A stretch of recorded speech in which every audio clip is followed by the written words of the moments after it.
Son bir aydır məktəbdə icab qadağası ilə bağlı xəbərləri eşidirsiniz. Bir çox sosial şəbəkələrdə, həmçinin xalq arasında bu söhbət olduqca yayılmışdır.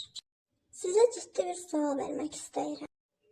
Görürsən bizim başımızdakı icab niyə insanlara bu qədər toxunur?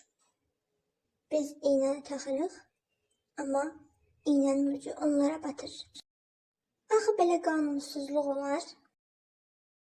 İndi hətta bəzi qeyri-müsəlman ölkələrdə, məktəblərdə icab icazə verildiyi halda Azərbaycanın bəzi məktəblərində nə olub?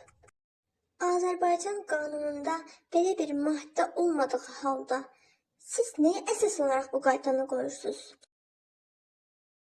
Sizin nə etdiyinizdən xəbəriniz var.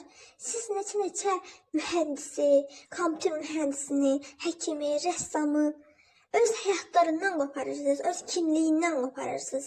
Və siz neçə mühəndisi, kompüter mühəndisini, həkimi, rəssamı itirirsiniz. Hətta Azərbaycan qanununda belə bir şey olmadığı halda siz belə hüquqsuzluq, qanunsuzluq, zülmkarlıq edirsiniz. Bunun cavabını verməlisiniz. Buradan həmin məktəbin şagirdlərinə səslənirəm. Susmayın.